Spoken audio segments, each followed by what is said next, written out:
ओम शांति। 22 जनवरी 2022। बाबा के महावाक्य। मीठे बच्चे, किसी भी प्रकार की हबच, लालच तुम बच्चों को नहीं रखनी है। किसी से भी कुछ मांगना नहीं है, क्योंकि तुम दाता के बच्चे देने वाले हो। प्रश्न: तुम गॉडली स्टूडेंट हो, तुम्हारा लक्ष्य क्या है, क्या नहीं? उत्तर: तुम्हारा लक्ष्य है बाप द्वारा जो नॉलेज मिल रही है उसे धारण करना, पास विद ऑनर बनना। बाकी यह चाहिए ऐसी इच्छाएं रखना तुम्हारा लक्ष्य नहीं। तुम किसी भी मनुष्य आत्मा से लेन देन करके हिसाब किताब नहीं बनाओ। बाप की याद में रह कर्मातीत बनने का पुरुषार्थ करो। गीत: बचपन के दिन भुला न देना। ओम शांति। बच्चे जानते हैं कि यह है रूहानी बाप और बच्चों का संबंध। रूहानी बाप अब बैठे हैं और बच्चे भी बैठे हैं। सन्यासी आदि होंगे, अपने आश्रम से कहाँ जाएंगे तो कहेंगे फलाना सन्यासी फलानी जगह रहने वाला है। गीता शास्त्र आदि सुनाते हैं, वह कोई नई बात नहीं। ईश्वर सर्वव्यापी कहने से सारा ज्ञान ही खत्म हो जाता है। अब यह तो है रूहानी बाप, जिसको सब रूहें याद करती हैं। रूह ही कहती है, ओ परम पिता परमात्मा। जब दुख होता है तो लौकिक को कुछ नहीं कहेंगे, बेहद के बाप को ही याद करेंगे। सन्यासी होंगे तो ब्रह्म तत्व को याद करेंगे, वह है ही ब्रह्म ज्ञानी। बाप को ही याद नहीं करते। शिवोहम कहते हैं, मैं आत्मा सो परमात्मा हूँ, फिर ब्रह्म अथवा तत्व तो रहने का स्थान है। यह बातें बिल्कुल नई हैं। यह ज्ञान प्रायलोप हो जाता है। यह जो शास्त्र हैं, उनमें मेरा ज्ञान नहीं है। मेरा ज्ञान न होने कारण तुम जब किसको समझाते हो तो कहते हैं यह तो नई बात है। निराकार परमात्मा ज्ञान देते हैं, यह उन्हों की बुद्धि में ही नहीं आता है। वह तो समझते हैं कृष्ण ने ज्ञान सुनाया है तो मूंझ पड़ते हैं। बाप तो एक एक बात सिद्ध करके बतलाते हैं। भक्ति मार्ग में तुम सब याद करते हो, भगत तो सब भगत हैं। भगवान तो एक होना चाहिए। सर्व में भगवान समझने से सभी को पूजने लग जाते हैं। पहले अव्यभिचारी एक शिव की भक्ति होती है, परंतु ज्ञान नहीं रहता कि वह क्या करके गए हैं, कब आए थे, यह नहीं जानते हैं। परंतु वह है सतो प्रधान भक्ति। पूजा उसकी होती है जिससे सुख मिलता है। लक्ष्मी नारायण के राज्य में भी अपार सुख था। वह स्वर्ग के देवताएं थे। लक्ष्मी नारायण को सतयुग का पहला महाराजा महारानी मानते हैं। परंतु सतयुग की आयु नहीं जानते हैं। बाप हर एक बात बच्चों को ही समझाते हैं। बच्चे ही ब्राह्मण बनेंगे, यह नई रचना है ना। तुम सबको समझा सकते हो कि परम पिता परमात्मा प्रजापिता ब्रह्मा द्वारा नई सृष्टि रचते हैं। यह तो सब समझते हैं, नहीं तो प्रजापिता क्यों कहते हैं। यह बातें तुम बच्चे ही जानते हो, दूसरा कोई नहीं जानते। उन्हों को यह नई नई बातें समझ में नहीं आती। जब सुनते सुनते पक्के हो जाते हैं, उन्हों की ही भक्ति की जाती है। फिर पूछो, परम पिता परमात्मा जिसकी तुम जयंती मनाते हो, उसके साथ तुम्हारा क्या संबंध है? वह क्या करके गए हैं? कुछ भी बता नहीं सकेंगे। कृष्ण के लिए सिर्फ कहते हैं, मक्खन चुराया, यह किया, ज्ञान दिया। कितना घोटाला है। दाता तो एक ईश्वर ही है। कृष्ण के लिए तो दाता नहीं कहेंगे, वह तो मूंझे हुए हैं। यह सब ड्रामा में नोंद है। बाप कितना अच्छी रीति समझाते हैं। नटशेल में थोड़ी बातें भी मनुष्यों की बुद्धि में नहीं बैठती। अगर एक एक के 84 जन्मों का वृतांत बैठ निकाले तो पता नहीं कितना हो जाए। बाप कहते हैं, इन सब बातों को छोड़ माँ मेकम याद करो। थोड़ा विस्तार में कभी समझाया जाता है तो मनुष्यों का संशय मिट जाए। बाकी बात तो थोड़ी है, मुझे याद करो। जैसे मंत्र देते हैं, ईश्वर को याद करो, परंतु वह ऐसे नहीं कहेंगे कि ईश्वर को याद करने से तुम्हारे विकर्म विनाश होंगे और ईश्वर के पास जाएंगे। यह तो बाप ही समझाते हैं, तो गंगा स्नान से विकर्म विनाश नहीं होंगे। इस समय हर एक पर विकर्मों का बोझा बहुत भारी है। सुकर्म थोड़े होते हैं, बाकी विकर्म तो जन्म जन्मांतर के बहुत हैं। कितना ज्ञान और योग में रहते हैं तो भी इतने विकर्म हैं जो छूटते ही नहीं हैं। जब कर्मातीत बन जाएंगे, फिर तो तुमको नया जन्म नई दुनिया में मिलेगा। अगर कुछ विकर्म रहे हुए होंगे तो पुरानी दुनिया में ही दूसरा जन्म लेना पड़ेगा।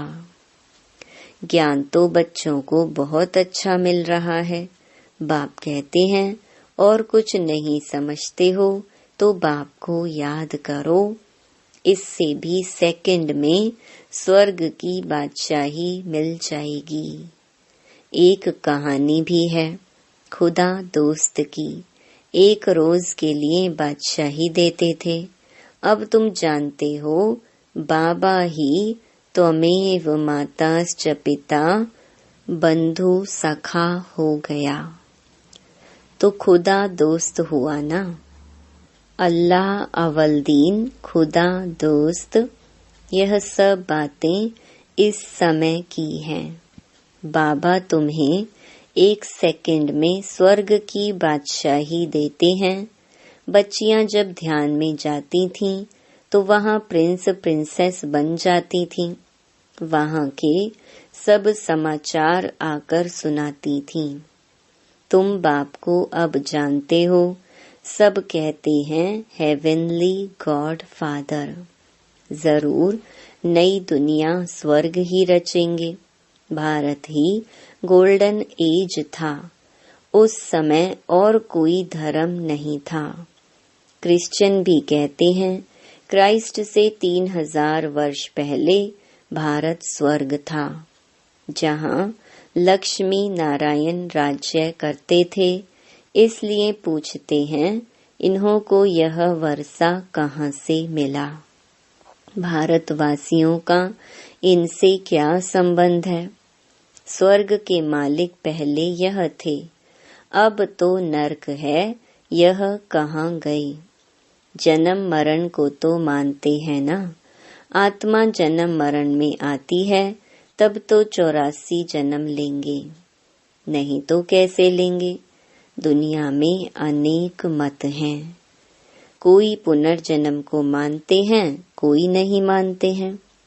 पूछना चाहिए परम पिता परमात्मा शिव से तुम्हारा क्या संबंध है। यह ब्रह्मा विष्णु शंकर कौन है, कहाँ के रहने वाले हैं। तुम कहेंगे सूक्ष्म वतन के, और तो कोई बता ना सके। तुम्हारे लिए तो कितना सहज है। माताओं को तो कोई नौकरी आदि का फुर्ना नहीं है, घर में रहने वाली हैं। कोई धंधे धोरी का हंगामा नहीं है। बाप से वर्षा लेना है, पुरुषों को तो फुर्ना है। तुमको तो बाबा कहते हैं तुम अपना मर्तबा लो, विश्व का मालिक बनो। साहूकारों को तो कितनी चिंता रहती है। दुनिया में रिश्वतखोरी भी बहुत है। तुमको रिश्वत लेने की कोई दरकार ही नहीं, वह तो व्यापारियों का काम है। तुम इनसे छूटे हुए हो, फिर भी माया ऐसी है जो चोटी से पकड़ लेती है। इसलिए फिर कुछ न कुछ हबच लोभ लालच रहती है, तो जिज्ञासुओं से मांगते रहते हैं। बाबा कहते हैं बच्चे किसी से भी मांगो मत।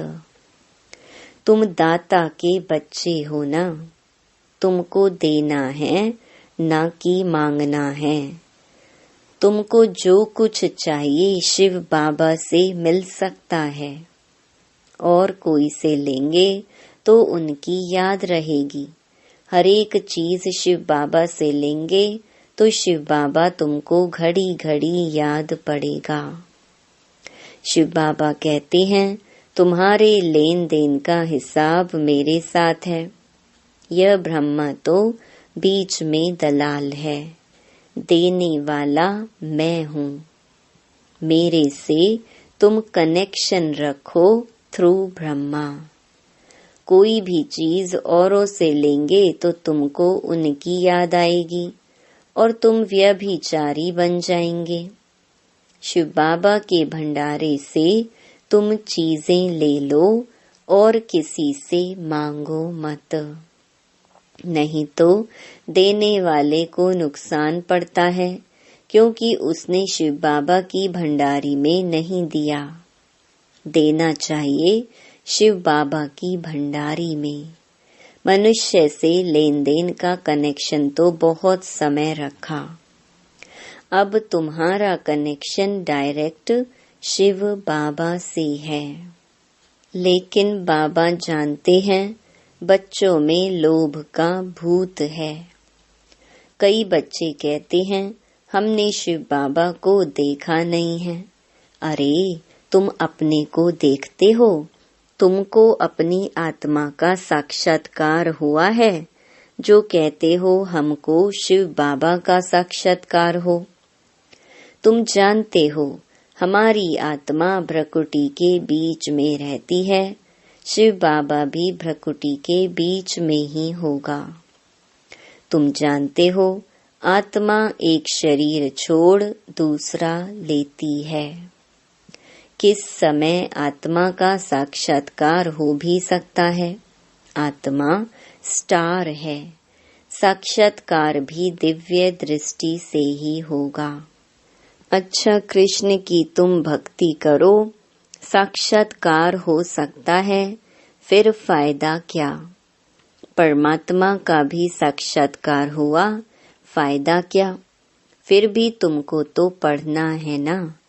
भक्ति मार्ग में साक्षात्कार होता है तो उनका कितना गायन करते हैं।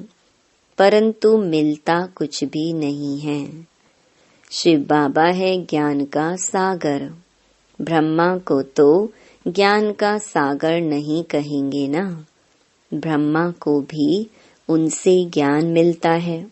आजकल शिवलिंग सबके आगे रख देते हैं, समझते कुछ भी नहीं। पूजा करते हैं परंतु कोई की भी बायोग्राफी बता न सके, इन ज्ञान रत्नों को समझ न सके। रतन लेते लेते कईयों को माया बंदर बना देती है। कहते हैं हमको रतन नहीं चाहिए। बाबा समझाते हैं फिर भी शिवालय में तो आएंगे, परंतु प्रजा पद पुरुषार्थ कर ऊंच पद पाना चाहिए। बाप कहते हैं मैं वैकुंठ की बादशाही देने आया हूँ, तुम पुरुषार्थ कर आप समान बनाओ। पुजारियों से भी तुम पूछ सकते हो यह कौन है। कहते हैं ना आए आग लेने और बबोरची मालिक बन बैठे। कोई पुजारियों की भी बुद्धि में अच्छी रीति बैठ जाता है। हम भी पुजारी थे, अब पूज्य बने हैं। यह लक्ष्मी नारायण पूज्य किस पुरुषार्थ से बने हैं, तुम समझा सकते हो। बाबा कहते हैं जहाँ मेरे भगत हैं उनको समझाओ। भगत होंगे शिव के मंदिर में, लक्ष्मी नारायण के मंदिर में, जगत अम्बा के मंदिर में जाओ। पुजारियों को समझाओ, वह फिर औरों को समझाएं। पुजारी बैठ किसको जगत अम्बा का ऑक्यूपेशन बताएं तो सब खुश हो जाएं। उनको कहना चाहिए तुम इन बातों को समझो। तुम किसको बैठ इन देवताओं की जीवन कहानी बताएंगे तो तुमको बहुत पैसे मिलेंगे। यह भी समझा वही सकता है जो देही अभिमानी है। देह अभिमानी को तो सारा दिन यह चाहिए हबच लालच रहती है। स्टूडेंट को तो नॉलेज की हबच होनी चाहिए तो मैं पास विद ऑनर हो जाऊं। यह है पढ़ाई का लक्ष्य। ड्रामा के राज को भी समझना है। ड्रामा कोई लंबा नहीं है, परंतु शास्त्रों में इनकी आयु लंबी लिख दी है, तो यह सब बुद्धि में आना चाहिए। सर्विस तो बहुत है, कोई करके दिखाए। बाप से कोई कृपा थोड़े ही मांगी जाती है। कहते हैं भगवान बच्चा दो तो कुल की वृद्धि होगी। अरे बाप तो अपने कुल की वृद्धि कर रहे हैं। इस समय फिर देवता कुल की वृद्धि हो रही है। अभी ईश्वरीय कुल की वृद्धि होती है। तुम भी ईश्वरीय संतान हो। तो बाप समझाते हैं यह सब इच्छाएं छोड़ एक बाप को याद करो। बंधन आदि है, यह सब कर्म का हिसाब है। बाबा को देखो कितना बंधन है, कितने बच्चों के ख्यालात रहते हैं, कितनी खिटपिट होती है, कितनी निंदा करते हैं। डिससर्विस करना सहज है, सर्विस करना बहुत मुश्किल है। एक खराब होता है तो 10-20 को खराब कर देते हैं, बाकी 5-8 निकलते बड़ी मेहनत से हैं। कई सेंटर्स पर आते भी रहते हैं, फिर काला मुंह भी करते रहते हैं। ऐसे बंदर बुद्धि वायुमंडल को खराब करते हैं। ऐसों को तुम बिठाते क्यों हो? काला मुंह किया तो उसका असर बहुत समय चलता है। रजिस्टर से मालूम चल जाता है। 4-5 वर्ष आकर फिर आना बंद कर दिया। बाबा समझाते हैं ऐसा करने से तुम राजाई पद पा नहीं सकेंगे। इंद्रप्रस्थ की कहानी भी है, पत्थर बन गए, तुम भी पत्थर बुद्धि बन पड़ेंगे, पारस बन नहीं सकेंगे। फिर भी पुरुषार्थ नहीं करते, यह भी ड्रामा में नोंद है। राजधानी में नंबरवार चाहिए, नौकर चंडाल आदि सब चाहिए। अच्छा, मीठे मीठे सिके लधे बच्चों प्रति माता पिता बाप दादा का याद प्यार और गुड मॉर्निंग। रूहानी बाप की रूहानी बच्चों को नमस्ते। धारणा के लिए मुख्य सार।